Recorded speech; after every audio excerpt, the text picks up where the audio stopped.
Assalamualaikum warahmatullahi wabarakatuh. Nama saya Barozi dari kelas A9 PAI. Di sini saya akan mengerjakan tugas video presentasi tentang bab Toharoh. Mata kuliah fikih yang diampu oleh Bapak Irfan Effendi. Pengertian Toharoh. Toharoh berasal dari kata bahasa Arab yaitu artinya kebersihan dan bersuci. Toharoh dari hadas yaitu membersihkan diri dari hadas kecil, suatu yang diminta bersuci dengan wudhu, dan hadas besar yang diminta bersuci dengan mandi. Yang kedua, toharoh dari hadas atau najis, yaitu membersihkan diri, pakaian, dan tempat ibadah dari suatu najis dengan air. Pengertian najis yaitu najis menurut bahasa adalah apa saja yang kotor, sedangkan menurut syara berarti kotoran yang mengakibatkan sholat atau ibadah tidak sah seperti darah dan kencing. Pengertian hadas. Hadas secara etimologi ialah seseorang yang tengah berhadas, sedangkan secara terminologi ialah sesuatu yang mengkotori anggota tubuh yang bisa mencegah sahnya sholat, seperti orang yang junub, haid, nifas, dan lain sebagainya. Cara bersuci dari hadas berdasarkan dari jenis hadas yang telah diketahui, ada yang disebut dengan hadas kecil dan ada yang disebut juga dengan hadas besar. Perbedaan jenis hadas ini juga berlaku bagi perbedaan dan mencucikannya. Cara bersuci dari hadas kecil yaitu ada dua, dengan cara wudhu dan tayamum. Yang bersuci dari hadas besar hanya ada satu, yaitu dengan mandi. Alat-alat untuk bersuci. Yang pertama, air. Dasar penggunaan air untuk bersuci dari najis adalah pernyataan Rasulullah SAW. Al-ma'u la yunajjisuhu syai'un illa ma ghaliba ala dhaqimihi aw launihi aw rinihi. Artinya, air tidaklah menyebabkan najisnya sesuatu kecuali jika berubah rasanya, warnanya, dan baunya. 7 macam air yang boleh dan sah untuk bersuci. Yang pertama, air hujan. Yang kedua, air laut. Yang ketiga, air salju. Yang keempat, air mata air. Yang kelima, air sungai. Yang keenam, air embun. Dan yang ketujuh, air sumur. Dan ada lagi yang boleh untuk alat suci, yaitu debu yang suci. Kemudian benda-benda yang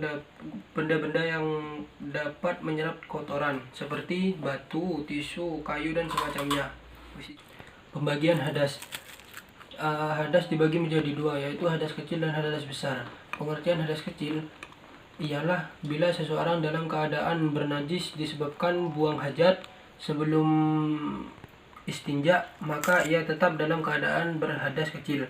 Hadas besar ialah seseorang dalam keadaan bernajis yang mewajibkan ia mandi sesudah berhadas besar itu, dan dinamakan ia suci dari hadas besar.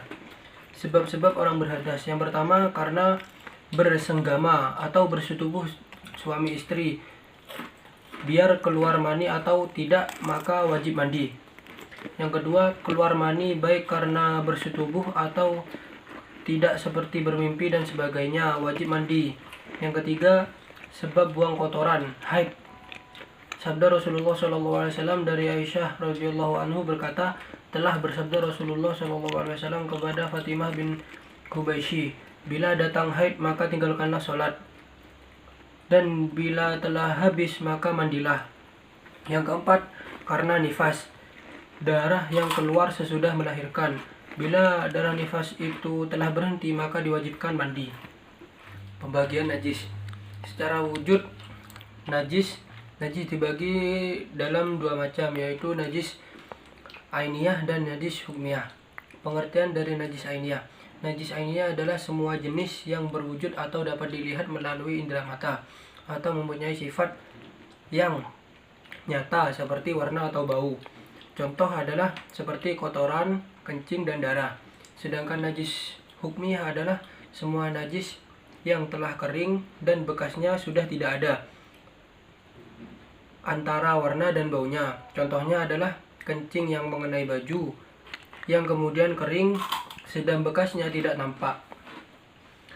Sedangkan secara timbangan berat ringannya, najis dibagi dalam 3 golongan, yaitu najis mughaladah, najis mutawasito, dan najis mukhaffafah. Pengertian najis mughaladah. Najis mughaladah adalah najis yang tergolong berat. Najis ini disebut sebagai najis yang berat karena cara mensucikannya tidak semudah jenis-jenis najis yang lain. Yang termasuk ke dalam najis ini adalah najis anjing dan babi. Yang kedua, najis mukhaffafah. Najis mukhaffafah adalah najis yang ringan, seperti kencing bayi laki-laki yang belum makan apapun selain susu dan umurnya belum sampai 2 tahun. Yang ketiga, najis mutawasito. Najis mutawasito adalah najis yang sedang atau pertengahan antara kedua jenis sebelumnya, yaitu najis selain anjing dan babi, atau najis selain kencing bayi laki-laki yang belum makan apapun selain susu, yaitu seperti kencing manusia, tahi, binatang, dan darah. Mungkin sekian presentasi dari bab tohara dari saya, kurang lebihnya mohon maaf. Assalamualaikum warahmatullahi wabarakatuh.